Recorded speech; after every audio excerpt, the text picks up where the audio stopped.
On my wedding night, I did not bleed. My husband announced to the world that he was demoting me from wife to concubine. For the sake of our years of affection, I will not have you drowned, but I will make you wish you were dead. I was forced to drink abortifacients and became his tool for venting his lust. During his wedding night with my stepsister, I was forced to serve them by the bedside. He hated me to the bone, devising every possible way to torture me. Arabella, this is the price for your infidelity. You're born into this life. I knelt in the snow for 3 days, begging only to break our engagement. The day I died was bright and sunny. The physician said I had no will to live, that my lamp of life had run out of oil. Connor's eyes were red with fury. He grabbed me by the collar and hauled me up. Who gave you permission to die? You haven't finished paying what you owe me. I didn't even have the strength to cough, but my lifeless eyes held a hint of a smile. Good. The more cruelly he treated me, the faster I would die. You are about to die, and you still won't tell me who your lover was.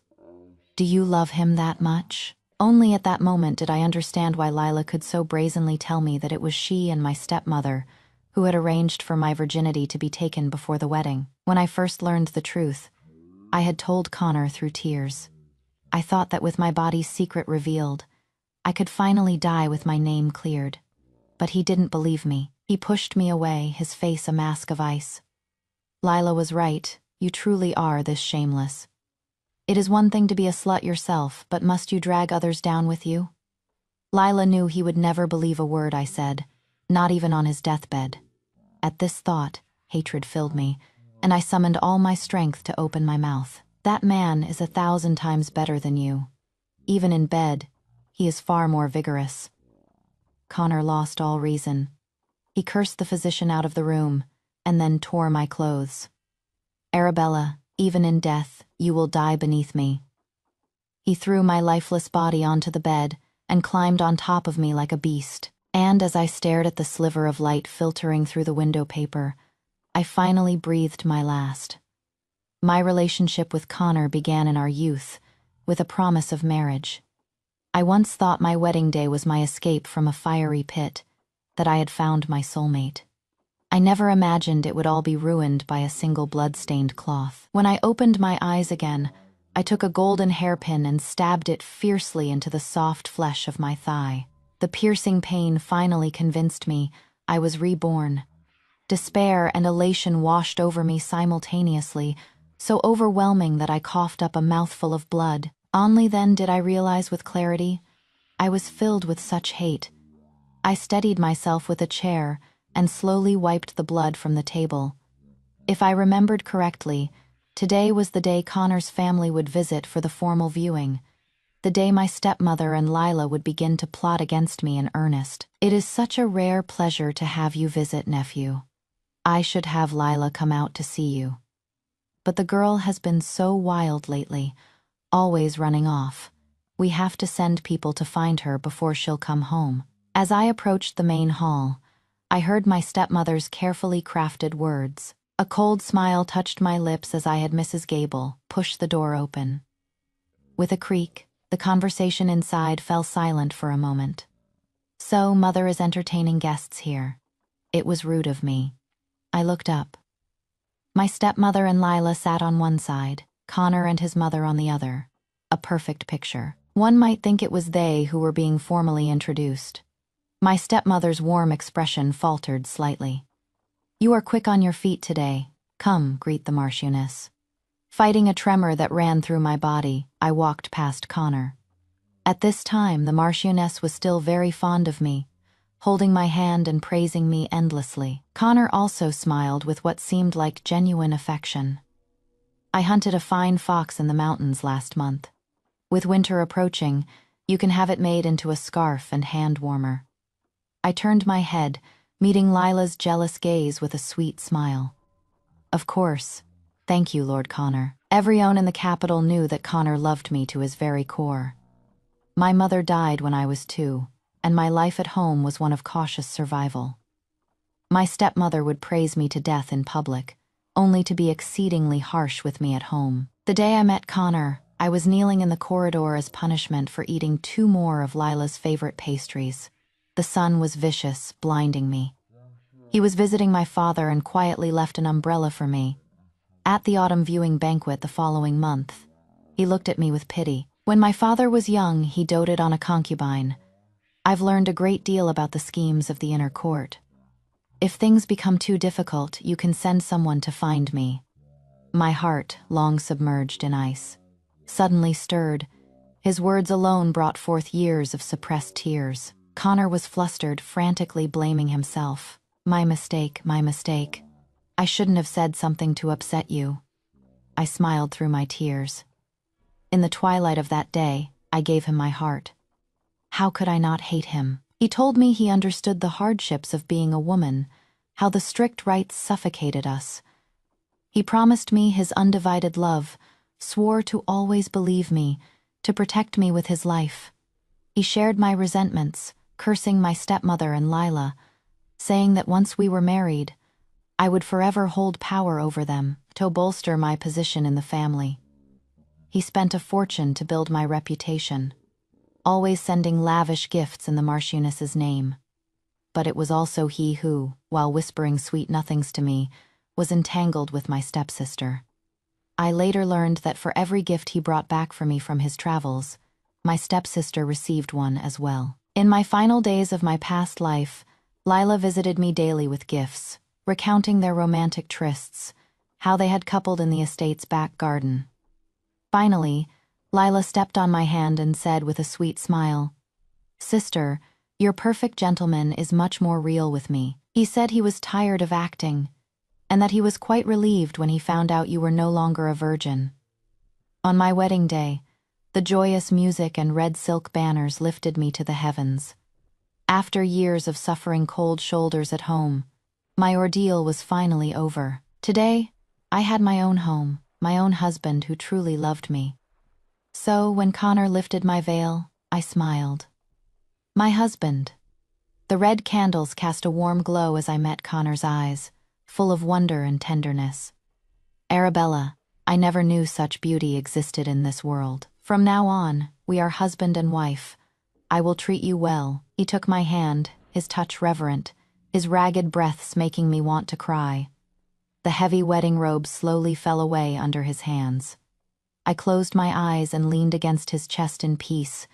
The dream shattered in an instant. Before I could open my eyes, I was dragged by my hair and thrown to the floor. Connor held up the pristine white cloth, his eyes red. "Where is the blood?" I was still in shock, clutching the wedding robes to cover my body, trying to ignore the discomfort below. When I saw what he was holding, my heart turned to ice, piece by piece. "Husband, I don't know. I have never done anything to wrong you. I never leave the house. I've never even met another man besides you." Connor's response was a slap across my face. He stared at me with malice, his hands tightening around my neck. "Arabella, who was he?" He took me again, like an object, dragging me to the window. He made me scream in pain, asking me again and again who my lover was. Humiliation and pain left no room for thought. In my despair, I begged him to let me die. "Husband, without the blood, I deserve to die. Let me die. Please, for the sake of our past, grant me a shred of dignity. Let me take my own life now." I had never seen this side of Connor. He laughed. "Die, Arabella. I will make you a despised whore. I will bring shame upon your family because of you. I will make you live the rest of your life in misery, until you tell me who he was." He kept his word the next morning. He had me tied up and sent to my family's home. A crowd gathered to watch as the Marchioness's old maidservant forced me to my knees. "Your eldest daughter did not bleed on her wedding night. Lord Wang owes my house an explanation." My father stumbled out of the main gate. When he saw me, he slapped me without a second thought. A disgrace to the family. A disgrace. He beat his chest and wept, then told the Marquise's household to do with me as they pleased. "A daughter who brings such shame, my family has no such daughter. Whether you beat her, kill her, or sell her, do as you wish. We will not say a word." righteous and just. He disowned me. I knelt foolishly on the busy street, watching as the family that had never offered me any warmth cast me aside. Perhaps I should not have lived. The day my mother died, she should have taken me with her. Why was I alive, only to suffer such humiliation day after day? My stepmother also came out. She glanced at me with disdain and ushered the old maidservant inside. After a long discussion, the two families decided to demote me to a lowly concubine and send Lila to the Marquise's estate instead. My family, having lost face in the matter, nearly bankrupted themselves to put together another dowry for Lila. The heir wedding was not a grand affair. The day Lila entered the estate, the maidservant in charge of me tied my hands again. His lordship has graciously allowed you to serve him in his bedchamber. I was washed without a shred of dignity and tied to the front of their marriage bed. Lila looked at me with amusement. "Oh, sister, you look so wretched," she giggled, covering her mouth as she snuggled into Connor's embrace. "Brother Connor, on our happy day, why did you bring her in here?" Connor squeezed Lila's waist and whispered in her ear, "She is like a wooden plank in bed, not at all as passionate and charming as you. Lila let her learn how a proper wife serves her husband, so she can better serve you in the future." "Brother Connor, you are so naughty. A month ago in the back garden, you really wore me out." My mind exploded. I looked up in disbelief. A month ago, the back garden? No one paid me any attention. Connor only gave me a cold glance before undoing Lila's clothes and kissing her. Their passionate moans were right next to my ear, making me want to vomit. I had thought he married Lila out of anger, that he felt betrayed and was retaliating. But I was wrong. They had been involved even before I married into the estate. Connor, while telling me he loved me for all eternity, was also courting Lila. How laughable. That entire night, my heart felt as if it were being stabbed and churned to pieces. I cried and laughed, my tears staining their red wedding quilt, spreading in a pool of hopeless despair. I hated it so much. Hated that I had entrusted my life to such a person. Hated that the heavens were so unjust, allowing no light into my life. As soon as I returned to my room, Mrs. Gable opened the window and proudly displayed the fox pelt in a prominent place. "This is a fine pelt. Your mother had several when she was alive, much larger than this one."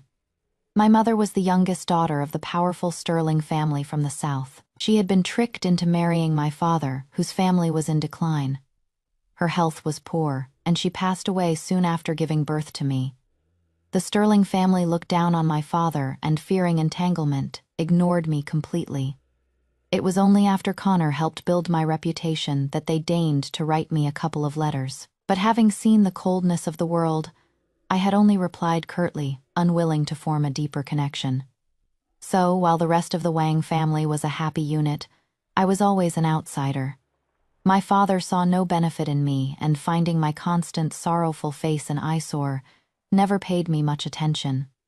The fox fur Connor gave me was warm and smooth to the touch. I was not worthy of such a fine thing in the Wang household.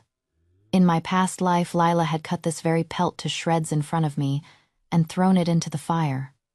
Some people from the gutter really think they deserve to climb to the top.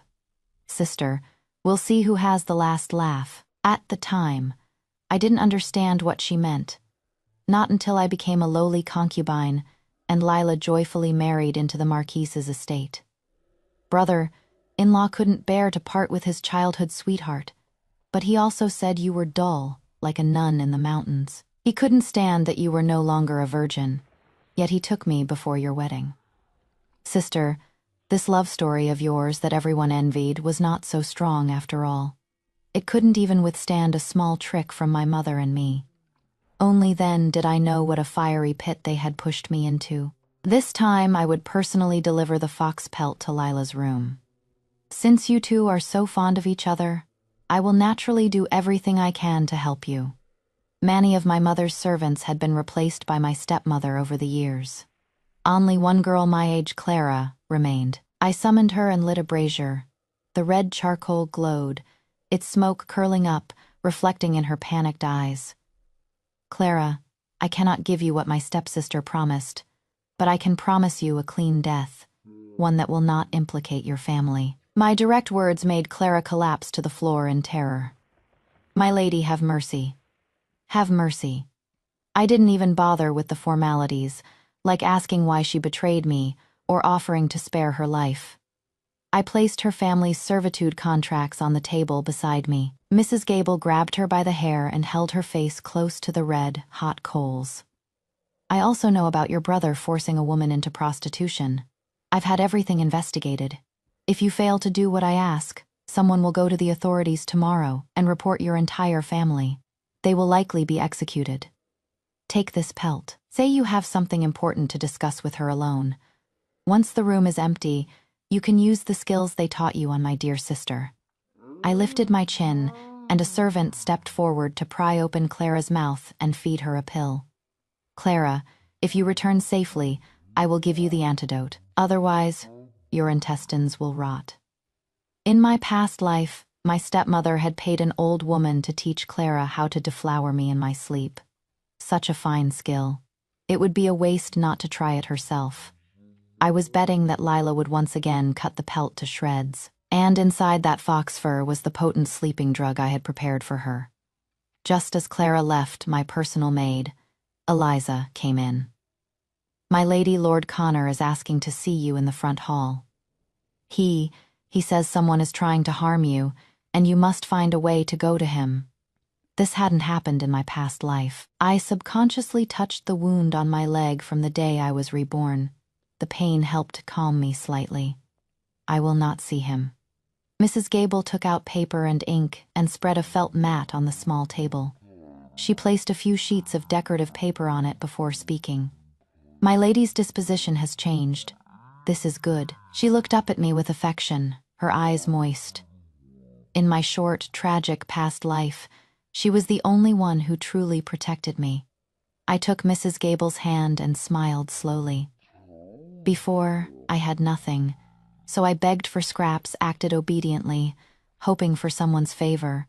But I was wrong. That is why, even though I held her family's contracts, Clara still dared to betray me. People look for who is on top, to climb higher. They must trample those below. I was so wrong. I have nothing. So they should fear me, respect me, and hand over what I want. Grandma, they have more to lose than I do. It took me a long time, and a life, to understand that. Me single, wretched life. Whoever it collides with will surely be bloodied. When Eliza returned, she was running. She was terrified. "My lady, Clara is dead. She died in the second young lady's courtyard, bleeding from all orifices, and the second young lady is still in a daze." I let out a breath and nodded slowly. "Tomorrow, send someone to the authorities to report everything her brother has done." "Clara, oh Clara, I lied to you.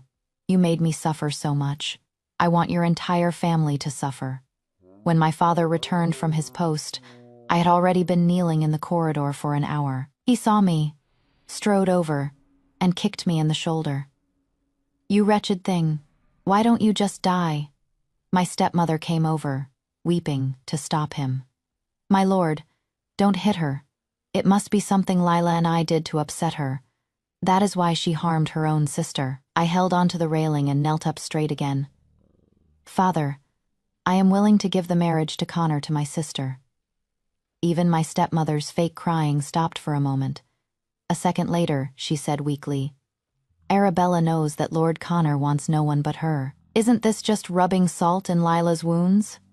But this sentence sobered my enraged father. He had schemed his entire life to reach a minor fifth-rank position. This marriage was his only hope right now. But he glanced at his weeping wife and hardened his heart. "Your sister has been crying ever since she woke up. You will kneel here until you understand your mistake."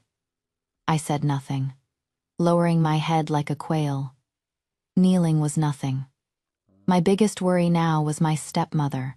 The old woman who had taught Clara had long been dealt with. Now that Clara was dead, my stepmother would be tormented by suspicion. In that half, her that Lila was unconscious. What had I made Clara do? She wouldn't even dare to call a physician. When it came to her own daughter, she couldn't risk even the slightest leak. At this thought, a slow smile spread across my face. Winter came quickly. Snow began to fall on the night of my punishment. Mrs. Gable had already come once in the afternoon. This time, she brought a hand warmer and a brazier. For 3 whole days, Lila was back to her lively self, and the entire family forgot I was still kneeling there. When my father remembered me, his expression had softened considerably. "All you had to do was apologize. Your stubbornness is truly unlikable." I couldn't stand up. 2 servants had to help me into my father's study. It wasn't too cold. I was used to such days in my past life, but my knees would need some time to recover. I held the warm tea, and only after taking a sip did I let out a cold breath. "Father, do you know that my sister has been in love with the young lord for a long time? They meet at every banquet." "What nonsense. It seems you haven't knelt enough. Now you are slandering your own sister." I didn't argue. Instead, I handed him a thick stack of papers. "Aren't you curious, Father, how my maid could have been poisoned to death in my sister's courtyard? My sister, unable to win Lord Connor's affection, bribed my maid to poison me. Fortunately, I was clever enough to avoid it. Otherwise, it would have been your eldest daughter who died." The purchase records from the apothecary, the maid's confession. It was all there. My dear father's hand trembled as he looked at it. The entire scroll fell into the brazier, sending up a puff of smoke. I covered my nose and coughed twice. "Don't be afraid, Father. I am not here to accuse or demand punishment. The Marquise's family is simple. They are nobles of several generations and do not involve themselves in factional disputes. Although they have declined somewhat in recent years, it is still a good match. But because they are not involved in factional disputes, how much can they truly help you, Father?" Seeing that I had changed the subject, my father frowned, confused. "What does a young girl know of such things? You should go back and rest." "Father, I want to try my luck in the Crown Prince's palace." Oh, my father slapped his forehead. "What are you thinking? Do you want to be a royal princess?" I lifted my head, revealing my fair and beautiful face. "What if I only wish to be a high-ranking concubine, or even a lesser one would do?" My father was stunned. I knew he was calculating.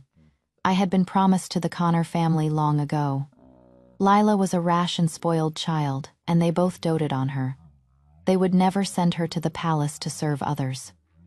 I smiled. "Father, what if I told you that the stack of papers you just burned were all forged by me?" The usually quiet study fell silent for a moment. Connor pursued me for my beauty. I could kneel in the snow for 3 days. That was my resilience. I caught my stepmother and Lila's mistake. That was my intelligence. I poisoned Clara without a second thought. That was my ruthlessness. I forged evidence to negotiate with my own father. That was my cunning. Then, my father's brow had relaxed, but he was still worried. "Will Lord Connor agree? Our family's rank is low, and your mother's family offers no support." I laughed. "He has met with your daughter in the back gardens so many times. Lila is young and foolish, but is he a noble lord? Also a fool. If this were to be discovered, you would have to risk your life and smash your head against the imperial plaque at their estate. The Marquise's family would be more terrified than ours. Father, fortune is found in risk, and it is also lost in risk." My stepmother was of course delighted. In her eyes, a prince's concubine was no better than a serving girl. Marrying into a Marquise's family was far more practical. And how to make the Connor family swallow this bitter pill was not my concern. My stepmother had a whole arsenal of schemes waiting for them. After I rejected Connor last time, he sent messages every few days, even begging my father to let him see me. I considered it for a while and finally agreed. When we met again, his eyes were bloodshot, with dark circles underneath. "Arabella, did you escape them? Did they do anything to you?" He was reborn too. I turned and told Mrs. Gable to guard the door, then looked at him with tear-filled eyes. I bit my lip, my face pale, limping as I walked. I said nothing, just kept my head down. I played the part of the wronged victim to perfection. They made you kneel again. Connor's face was filled with pain. He carefully took out a brocade box. Inside was the jade hairpin he had given me before our wedding in our past life, flawless and translucent. Arabella, I carved this myself. Don't worry, I will go to your family to propose marriage as soon as I return. From now on, I will protect you. I won't let anyone hurt you again. I pushed the box back non-committally. Which Bella is the young lord calling? My sister's name also ends with law. If you call out like that, she might answer as well. Connor was stunned. He suddenly looked up at me. Arabella, why are you so strange today, have you? Come back too. I found it laughable, but I didn't laugh. The young lord is also strange today. Are you ill? What nonsense are you speaking? As soon as I said this, the room fell silent. Connor's composure slipped, and his eyes, as cold and malicious as in our past life, fixed on me. I stood up and sighed with a look of sorrow. Connor, sometimes I think, if only the person who made me suffer could suffer the exact same way, that would be wonderful. But now, I have not been schemed against. I am still pure. Arabella. Connor trembled and strode forward to take my hand. I subtly stepped back, but he was ecstatic. It was heaven that could not bear to see us lovers separated. Arabella, this time, I will not fail you after you died. That wretched woman became even more restless. I only punished her twice before she confessed everything. She told me how she had harmed you. Only then did I know I had misunderstood you. Don't worry. I will not let her get away with it when we have her in our hands. You can do with her as you please. I seemed moved, covering my mouth with a handkerchief as if remembering a painful memory. Connor, you must avenge me. There were few banquets in winter. The first was the Duke's plum blossom viewing party. To liven things up in the cold weather, all the officials' families were invited. My stepmother, following my father's instructions, said she would take me, but she had countless outfits made for Lila. An orange one was deemed too old and sent to me, a pink one too frivolous, a sky blue one too plain. I clicked my tongue at the garish pile of clothes. She'll say again how many clothes she had made for me in a season, and yet I didn't like any of them. When Mrs. Gable asked what I would wear, I looked in the bronze mirror and remembered my one encounter with the crown prince in my past life. At that time, everyone knew about Connor's abuse of me. There were even lewd drawings circulating. The Marchioness was hosting a banquet, and I was being watched by 2 servants as I worked in the garden. The crown prince came by then, accompanied by Connor, who pointed out the various rare flowers in the garden. When they passed me, the prince paused. Lord Connor, death is the ultimate punishment. She is a pitiful person. Connor gave me a dark look, then forced a smile and agreed. When I was young, I heard a teacher say that many women in the northern regions, because they ride horses and work, do not bleed on their wedding night. Mrs. Gable asked again, and I snapped out of my reverie. Wasn't there a goose, yellow outfit made last year with a moon-white cloak? Yellow was bright and would attract the most attention. The prince had a nasal ailment and couldn't stand strong fragrances, so I emptied my sachet and filled it with dried orange peel. My hair and hairpins were impeccable, but I tucked 2 thumb-sized velvet flowers behind my ear. Mrs. Gable's eyes were full of smiles as she tied the silk sash with great care. The young lady has grown up. With such beauty and character, the young lord of the Connor family is truly fortunate. The smile in my eyes froze. When we reached the gate, my stepmother and Lila had not yet arrived. I had to stand in the wind on my aching legs, waiting. What, is sister going to ride in the same carriage as us? Lila had always been flamboyant and outspoken, saying whatever nasty thing came to her mind. I took a step back. Today's banquet is a grand affair. It would be improper for us to arrive in separate carriages. Don't you agree, Mother? My stepmother naturally understood my meaning and pulled Lila into the carriage. When I lifted the curtain, the mother and daughter were already snuggled together affectionately. Lila looked at me provocatively, saying with triumph, "It is a pity sister's own mother died so early. Otherwise, you wouldn't be all alone today." In my old self, no matter how hurt I was, I would always pretend not to care on the surface, as if that would protect me from the sting of such a scene. I smiled and raised my hand, slapping her across the face. "Who gave you permission to speak of my mother?" Lila screamed and lunged at me. I raised my hand and slapped her again. "No matter, at worst, none of us will go to the Duke's banquet." My stepmother seemed to finally react, quickly pulling Lila back. "Lila, sit down. I will deal with her when we get home." The rest of the way, the mother and daughter glared at me with clenched teeth. It was quite pleasant.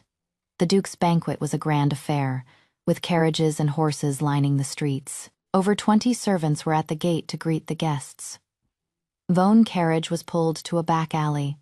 Another's horses were led to the woods. Before the invitation cards were even presented, a head maid would greet them according to their rank. My stepmother smiled with pride. "You must watch these arrangements carefully. You will need them in the future. You cannot be careless." Lila meekly agreed. We walked through corridors and gardens, winding through countless turns before reaching today's venue, the Crimson Snow Garden. Men on one side, women on the other, separated by a small ornamental lake. On either side of the lake was a pavilion, where young lords and ladies from noble families would gather to compose poetry. The lake breeze would carry their voices across, and so their talents were made known. In my past life, at such events, Connor was always the busiest, busy helping me with my writing, correcting my meter, and finding friends among the nobility to praise me. He helped me make a name for myself in a circle that did not belong to me.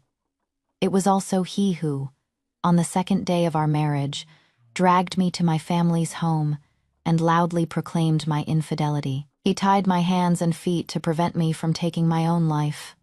He threatened my family, forcing me to live as a lowly concubine, doing the work of a servant. To watch me suffer, he married Lila and forced me to serve them. Afterwards, Connor threw the prepared blood-stained cloth in my face. Or, take a good look. Overnight, I went from a blissful bride to a promiscuous woman. Almost everyone cursed me. They pitied the peerless young lord, feeling his sincere love had been misplaced.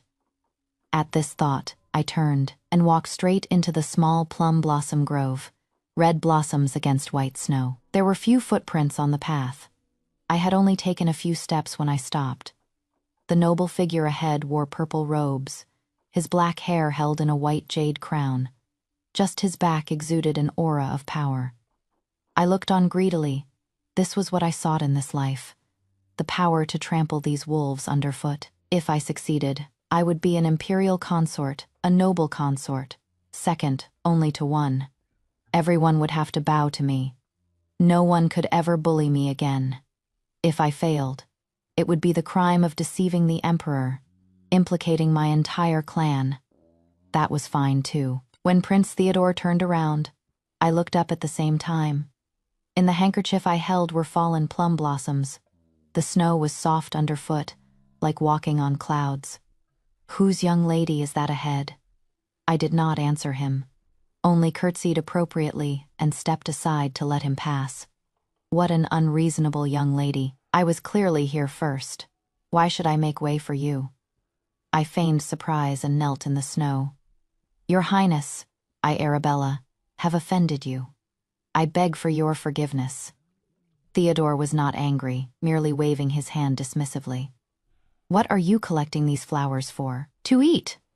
I paused and looked up, a smile curving my lips. There is a recipe in the simple fare of a mountain dweller.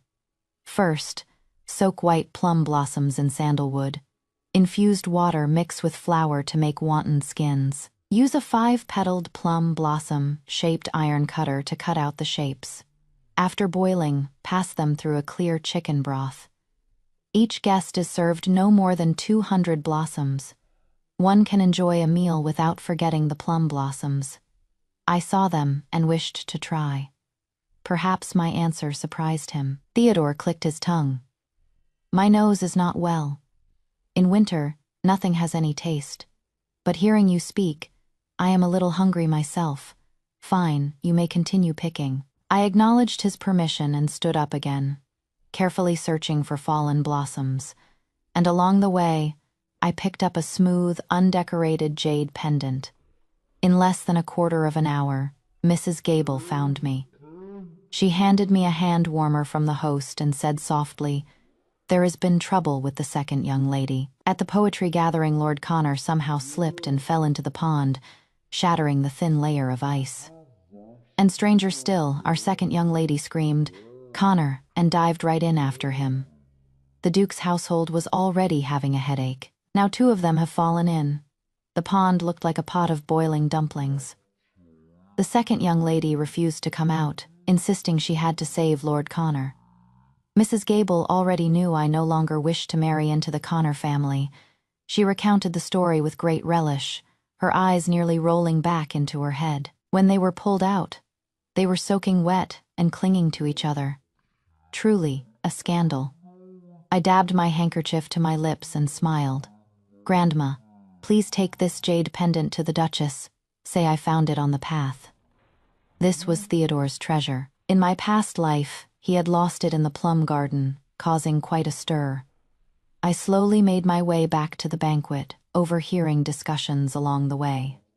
Heavens, what kind of creature is that Miss Wang, pulled from a frozen pond, and now she is barged into the young lord's room to take care of him? The Duke's household must be cursing their luck. Didn't they say the young lord was interested in the elder Miss Wang? Which daughter it is hardly matters. A minor 5th rank official latching on to the Marquise's family. It would be worth it even if they sent both daughters over. Well, it seemed my path to the Eastern Palace would have to start from the lowest rank. After the commotion, my stepmother and Lila finally emerged as the banquet was ending. Lila was wrapped in thick clothes, her face pale, needing support to walk, and clutching several hand warmers. Even so, she looked at me with triumph. "Tomorrow the young lord and I will be formally engaged. Sister, you must give me a large red envelope." I said nothing. As I took a step, a head maid from the Duke's household approached. "Miss Wang, the item you found is of great importance. This is a jade scepter gifted by His Highness, the Crown Prince. His Highness says it is a reward for your discretion." She held a large lacquered box with purple cloud patterns, her eyes flicking dismissively over my stepmother. "Is the second young lady cold? The Duchess had me prepare a fine ginseng root, which was just delivered to your estate. The Duchess said it is a pity that there are 2 more banquets this month, which the second young lady will likely be unable to attend. She must rest well." The maid placed the item in Mrs. Gable's hands and turned to leave. My stepmother, who had been looking rather pleased just a moment ago, now looked embarrassed and quickly pulled Lila into the carriage. Lila recovered from the cold in 2 days, but Connor fell gravely ill, running a high fever for several days. My stepmother took Lila to visit him daily, and rumors began to spread. They said that Connor had always visited the Wang household for Lila, that their love was as strong as gold, and that when he fell into the water, she had immediately jumped in after him. Lila was praised for her devotion and Connor for choosing the right person. But the Connor family did not think so. As soon as the rumors started, they began to subtly prevent Lila from visiting. My stepmother, with a curl of her lip, immediately went to the Connor estate to cause a scene. "It was your son who came to our house every day with gifts. I still have the gift lists. Wasn't it your family who eagerly came for a viewing last month? Now your son falls into the water, and my daughter risks her life to save him. And you deny it all. If you don't give us an explanation today, I will kill myself right here. The Marquise's family is powerful, but you can't just trample on us minor officials." Her shrewish display gave the Marchioness a splitting headache. It was Connor, now awake, who coldly agreed to the marriage. If she wants to marry, then let her. A reply from the Sterling family also arrived. The Sterlings had many daughters married into other families, and their network of relatives was vast and complex. The family had long forgotten about my mother, a daughter who had lost a power struggle long ago, but as soon as they read that I was to enter the Eastern Palace, They immediately sent 2 of my cousins north. Me father also became proactive, even gritting his teeth to hire a former palace governess for me. For both my daughters to marry so well, it must be the ancestors' blessing. I smiled softly and sighed at the right moment. It is a pity we have no male heir in the Wang family. If I had a brother, my path in the future would be more secure. Over the years, my father had taken concubines, but none had ever carried a child to term. He found the affairs of the inner court tiresome and had given up. Now that I had brought it up, he fell into silent thought. Arabella is indeed the more considerate one. The following spring, the Marquise's family sent people to marry Lila. The procession was modest, and even the servants were listless, but Lila was overjoyed and insisted that I help her with her wedding dress. All those years of scheming for nothing. If I hadn't asked you to come, sister, you would probably be crying in your room right now. I smiled and patted her red wedding dress. It is just something I didn't want, Lila. You've always loved picking up my scraps. She stood up in a rage, the jewels in her hair trembling. I held her by the shoulders. So ill-mannered. How will you enjoy the grand gift I have prepared for you? In this life, with Connor reborn and the engagement set early, they had likely only met in secret a few times and had not yet consummated their relationship. Sister, the special skill that you and Mother had Clara learn, do you think she learned it well? The day she died, what do you think she did in your room? I didn't need to say more. Lila's face turned deathly pale. I need to find my mother. Tell my mother to come. Go find my mother. Mother is greeting guests in the front hall right now. How could she have time for you? The wedding matron knocked on the door with a smile. The auspicious hour has arrived. It is time for the bride to depart. Perfect timing. Lila married quickly, and she returned just as quickly. Not even waiting until the second day. Connor threw the bound Lila at our doorstep that very night. My father and stepmother, roused from their drunken, pleasant dreams, stumbled out and fell to the ground in shock at the sight. A maidservant from the Marquise's household stood with her hands on her hips and started shouting. Lord Wang, you've come at a good time. Your daughter did not bleed on her wedding night. What kind of morals does your family have? Lila was in a more wretched state than I had been in my past life. Her clothes were disheveled, revealing her undergarments. There were 2 clear handprints on her face. Seeing her mother, she screamed, "Mother, save me, mother. Save me." Well, she was still better off than I had been. No matter how I was abused, I had no one to cry out to. My stepmother snapped out of her shock and ran to embrace Lila, ignoring the servants trying to hold her back. My dear daughter, it was that bitch Arabella. That bitch did this to you. Her words struck my father like a bolt of lightning. This daughter was clearly ruined. The one entering the Eastern Palace could not be implicated. He rushed forward and slapped my stepmother across the face. Foolish woman. Thinking of his own future, he collected himself. Lord Connor, you say my daughter did not bleed. Are you going to slander my family's reputation with just your words? Before the wedding, you met with my daughter in the back garden many times. Who knows what you did, and now you dare to accuse my family. I leaned against the pillar, almost applauding. In my excitement, 2 tears fell. Mrs. Gable rushed over to wipe them away. Good girl, don't cry. I shook my head, looking at the 20 female guards the Sterling family had sent. I am crying for them. What a devoted family of 3. After my father spoke, Connor did not reply. Let's talk inside, Lord Wang. Save yourself some face. He signaled his servants, and they barged in. The moment he saw me, Connor immediately approached me with a fawning expression. Arabella, I've brought the wretched woman to you. He turned and dragged Lila before me. I have demoted her from wife to concubine. You are still the most honored lady of my house. Let's start over. Arabella, I will treat you well. I ignored him and slowly knelt to look at Lila. She lay wretchedly on the floor, her eyes filled with hatred. Are you satisfied? Seeing me demoted to a lowly concubine suffering such humiliation.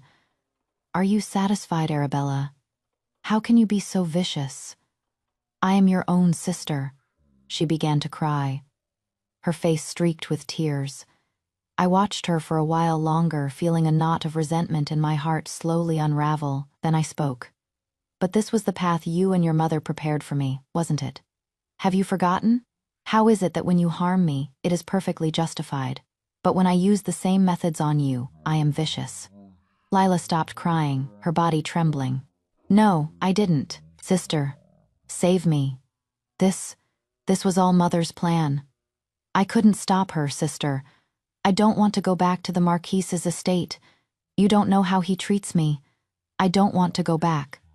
It was all your mother's doing. Don't worry, sister. The Sterling family has sent many beautiful concubines to our father. Your mother will soon have nothing left. Without her only support, you will have to suffer in the Marquise's estate for the rest of your life." "Impossible. I don't believe you. You bitch, I'll kill you." I stood up and took a disgusted step back. Seeing that I had vented my anger, Connor was even more pleased. He said to my father loudly, "This second daughter of yours is no longer a virgin. She cannot be the proper lady of my house. Demote her to a lowly concubine. Lord Wang, let's set an auspicious date for me to marry your eldest daughter." He had once again hit a nerve with my father. "Impossible!" He jumped up and down in agitation. "Do with this wretched creature as you please. Kill her or sell her. I don't care. From now on, the Wang family has no such daughter. But my eldest daughter, she is the one chosen by His Highness the Crown Prince himself. She will be entering the Eastern Palace next month." Connor's face changed. He strode over and grabbed my father. "What? Say that again. Where is Arabella going?" My father, held by the collar, swallowed hard. The Eastern Palace. "I don't believe you." Connor shoved my father aside and reached for me. "Arabella, are they forcing you? You love me so much. How could you go to the Eastern Palace?" Before I could speak, I gave a weak glance backward, and the guards behind me stepped forward and slapped Connor across the face. "Insolence. The Crown Prince's decree is here. How dare you question it?" The slap stunned Connor. He had come with such confidence, seeing me as his possession.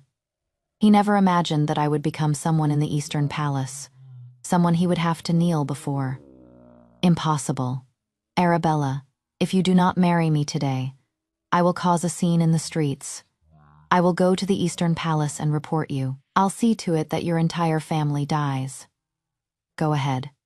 I lifted my head and looked at him calmly. "The Marquise's family has over 500 people. Even if half of them die, it is a win for my family. Let's die together." Connor lost his nerve. He took 2 steps back, then looked up with a crazed expression. "Arabella, I know you are being forced. I will find a way. Wait for me." With that, he and his entourage left in disgrace. Of course, he didn't forget to drag Lila with him. My stepmother cried until her voice was hoarse, but she could not keep her daughter. The next day, my father summoned the clan elders and formally expelled Lila from the family. My stepmother was locked in her room after her outburst. "Tell everyone she has gone mad." The more he thought about it, the more miserable he felt. He had spent half his life with these 2 foolish women and didn't even have a son. In a fit of anger, he took in all the concubines I had arranged for him. There are 3 ways to be unfilial, and having no heir is the greatest. That venomous woman is not even a fraction as good as my dear departed wife. I visited my stepmother once. In just a few days, she had aged terribly, her hair mostly white. As soon as she saw me, she lunged. "Bitch, you harmed my Lila. I'll kill you, bitch." She was held back by 2 strong servants, wailing helplessly. "If you have a problem, take it out on me. Kill me, sell me to a brothel. Just leave my daughter alone." I said nothing, just watched quietly. It was pathetic, looking at her face, I thought. If my own mother were alive, she would have protected me like this. She would have cried for me like this. So I said, "My sister has been demoted to a lowly concubine. I hear Lord Connor tortures her in new ways every day. She is living a life worse than death."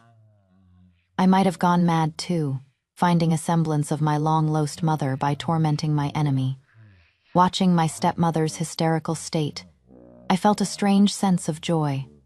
Connor tried every means to get a letter to me. In it, he poured out his heart, saying that after I died in our past life, he realized how much he loved me.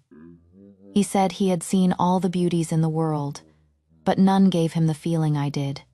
He told me to pack my bags and that he would elope with me in 3 days. I almost laughed out loud after reading it. I had never realized that this two-faced, honey-tongued creature was such a romantic. Mrs. Gable, go tell the messenger that I agree. 3 days later was the auspicious day for my entry into the Eastern Palace. In my past life, I had entrusted myself completely to this man, believing, like countless other women, that a good marriage was a woman's true path. How laughable. What did Connor love about me? My beauty, my quiet and obedient nature, the fact that I was easy to control and manipulate. Latter, it was his unwillingness to let go. He felt that a spineless thing like me should forever be in his grasp. He never imagined I would lose my virginity, and that he couldn't even find out who the man was. Connor's dark nature was then given full license. The abuse and degradation he inflicted on me gave him endless pleasure. He wouldn't even allow me to die. So-called power, so-called control. This time, I wanted a taste of it too. While Connor was freezing in the woods outside the city, I entered a small sedan chair at sunset and was carried through a side gate of the palace, down a long, quiet corridor. The journey was solitary and cold, a world away from the boisterous wedding that had sent me to hell in my past life. But before I entered the palace, my 2 cousins from the Sterling family had presented 10 carts of rare treasures to the emperor, claiming it was a token of their family's gratitude for his benevolence. Everyone knew they were there to support me. I entered the palace in a small sedan chair, but I carried tens of thousands of silver taels on my person. 2 other women entered the palace with me, both with higher ranks.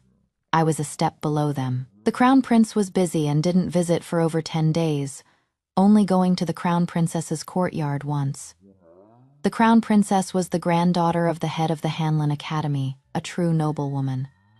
When I paid my respects, she never spoke a harsh word, let alone tried to make things difficult for me. The concubine in the West Wing, Lady Wei, was young and loved to joke.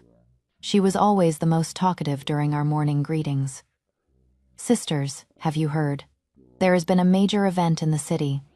You are always the first to know. What interesting news is it?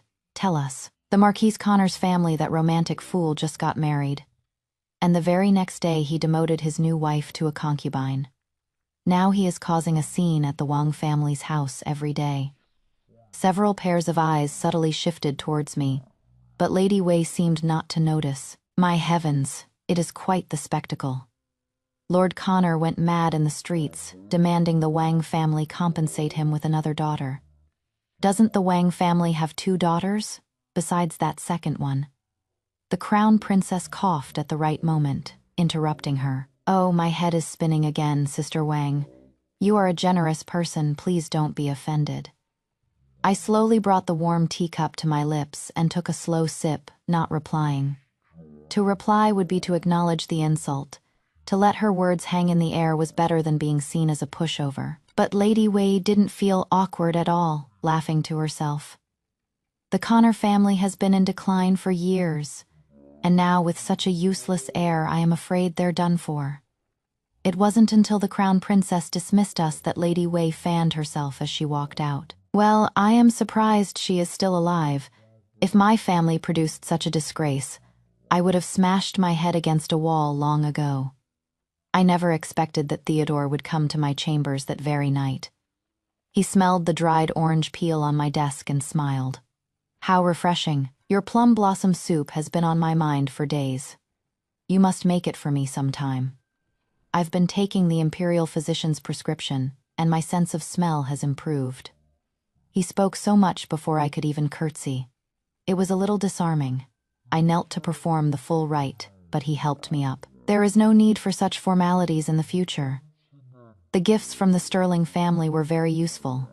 My father was pleased, and you have also earned merit." I nodded and smiled, but shifted my body awkwardly to block the desk. Theodore grew curious, and I reluctantly revealed the characters I had just written. This. He paused for a moment, and despite his excellent composure, he couldn't help but chuckle. This handwriting is truly shabby.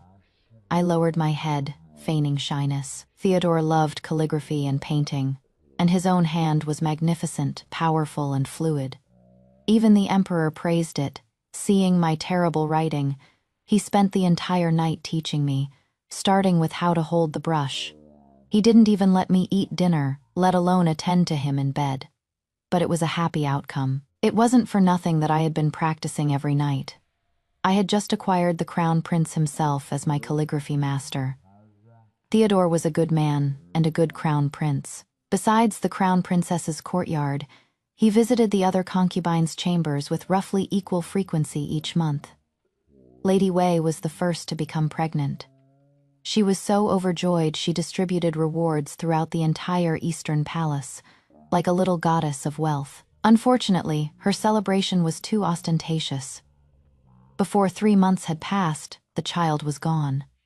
4 imperial physicians investigated thoroughly, but could only conclude that her vital energy was too strong, leading to a deficiency of yin and an excess of fire. I am curious, how did you do it? The crown princess enjoyed embroidery but feared it would strain her eyes, so she often invited me over to help her with patterns. When she asked me this, the needle in my hand did not pause. Your Highness, I am innocent. Before I could even make a move, she lost the imperial grandchild on her own. It was heaven protecting the imperial firstborn in your womb. I wished to earn this merit, but I lacked the ability. Her deep eyes watched me for a long moment, then she smiled. You are a clever speaker. I quietly lowered my head and continued to embroider the auspicious purple cloud pattern. After becoming pregnant, Lady Wei developed a craving for steamed buns. The filling was hidden within the dough, so no one could discern her food preferences. Her family had also obtained a prescription to ensure a healthy pregnancy, which included a moderate amount of ginseng. Therefore, no one could discover that the steamer baskets used for her buns every day had been boiled in ginseng water. A moderate amount became an excessive amount. The mother's body became overheated. Even if she had carried the child to term, the massive amount of ginseng would have caused postpartum hemorrhage. The more I thought, the faster my hands moved, one stitch chasing the next. Was Lady Wei at fault? Bullying a background, less person like me, was not her mistake. Her mistake was getting pregnant before the crown princess. Wasn't that just asking for death? This princess, who looked the most benevolent, had a heart blacker than mine. Theodore was morose for 2 months after losing his first child, only to learn that he would now have a legitimate heir. He was so happy he practically ran home from court. At the end of the year, the crown princess gave birth to a little imperial grandson. I personally attended to her during her confinement. When Theodore asked why, I just shook my head and said that I felt a kinship with the crown princess, as if she were my own sister. He was puzzled and had someone investigate, learning about the life I had led at home. From then on, he showed me a genuine affection. Just as the crown princess finished her confinement, Mrs. Gable sent me a message. My stepmother had died of anger, provoked by one of the household's new concubines. Lila, suffering in the Marquise's estate, had tried every means to send a letter home. My stepmother had received one. She had immediately grabbed a kitchen knife and rushed out, intending to rescue her suffering daughter from the Marquise's estate. Coincidentally, my father's new concubine, Yanner, was pregnant. Not only was she not afraid of my stepmother's crazed state, she even took pleasure in describing Lila's suffering to her. My stepmother, already weakened by 2 years of confinement, had a stroke and died 2 days later. I looked at the letter with a sense of melancholy. Tell Mrs. Gable to pass the news to my dear sister. Mother and daughter are 2 peas in a pod. She must know that this time, she has no one left to rely on. Also, tell Yanner that once her child is born, my father will be of no use. She can deal with him as she sees fit. The year Theodore ascended the throne, I also became pregnant. That same year, the now consort Wei was caught poisoning my pregnancy tonic. The years of bullying she had inflicted on me were also brought to light. Theodore was furious and had her thrown into the cold palace. On the day my little prince turned 1 month old, the emperor held a banquet. I saw Connor again. He stared at me with malice, as if I were a pet that had betrayed him. The gentle, scholarly air he once had was now impossible for him to fake. I heard that he had been relentlessly torturing Lila at home, and his official duties had suffered. He had made several mistakes and had almost been dismissed. He looked increasingly worn down, and I sat radiant by the emperor's side. All those below had to kowtow to me. How the tables had turned. When my prince was 3 years old, the empress passed away after a long illness, leaving the position vacant. The various consorts fought bitterly for the power to manage the harem. I wrote a letter to the Sterling family in the south, asking them to purchase a large amount of grain and supplies and send them to General Zhang's army in the northwest. Oh, and one small thing, I had them pay to have Connor recommended to the current Prince of Ping'an, Theodore's brother, who was also the leader of the Northwestern Rebellion. Connor was too obsessed. Because I was also a reincarnator, he cautiously waited until the prince had mobilized his Northwestern army before committing. Connor smugly thought that I, a woman confined to the palace, would know nothing of such major state affairs. Now with him as a strategist, wouldn't the Prince of Ping'an quickly achieve his grand ambition? But he never expected that the first battle the prince had easily won in the Northwest in our past life would be lost in just 3 months. Theodore rewarded those who had contributed. He transferred the main branch of the Sterling family from the south to serve as officials in the capital. I was named noble consort and given the Phoenix seal to manage the harem in the empress's stead. I had once dreamed of a day when Connor would kneel at my feet, kowtowing like a dog wagging its tail. But when that day came, I felt that seeing him again was beneath me. It would be a loss of status. The most promising member of the Sterling family, my cousin, was appointed to the Ministry of Justice. On his first day, he went to see Connor. By then, Connor was in a wretched state. He had been escorted back to the capital, exposed to the elements. A few beatings were the worst suffering he had ever known. My cousin stood outside his cell, studying him for a moment. This man's crimes are heinous. He was the rebel prince's right-hand man. Ah, but blood is thick, and his majesty is a benevolent ruler. Here is what we'll do. Don't let him die. Devise a new and interesting form of torture for this man named Connor each day, to show the world the consequences of aiding a tyrant. Connor finally seemed to understand. He lunged forward like a madman. Bitch. That bitch sent you to torture me. I treated her well, the faithless whore Arabella. Before he could finish, a jailer cut out his tongue. The young jailer looked at my cousin, trying to curry favor. My lord, forgive me. This man's mouth was too foul. My cousin smiled.